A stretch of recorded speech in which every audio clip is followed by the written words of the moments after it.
मोठी बातमी सध्या नाशिकमधून समोर येते. पावसामुळे नाशिकमधील द्राक्ष शेती धोक्यात आली आहे. फळधारणा न झाल्यानं शेतकऱ्यांचे आर्थिक नुकसान झाले. शेतकऱ्यानं द्राक्ष बागेवर कुऱ्हाड चालवली.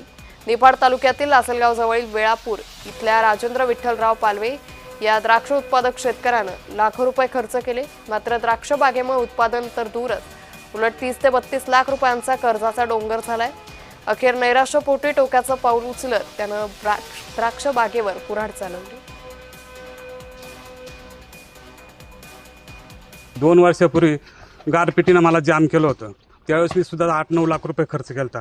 सौदा झाल्यानंतर मी तो गारपिटी झाल्यामुळे तो सगळं माल खाली वाया गेला. आत्ता बी यंदा पण काही घडलं असे नाही, मी परत खर्च केला 4-5 लाख. मागच्या वर्षी पण काहीच आलं नाही. त्याच्यामुळे मी आता हा बाग तोडीत आहे, कारण कर्जाचा डोंगर अजून वाढत चालला आहे. त्यामुळे निर्णय घेतला मी हा बाग तोडून काहीतरी दुसरं पीक घ्यावं. पण शेतकऱ्याला काहीतरी सरकारने आश्वासनं देऊन असेच 2 वर्ष झाले तेव्हा मला फक्त 60,200 रुपये आले होते. तेवढं डिझेलसुद्धा माझं फिटलं नाही.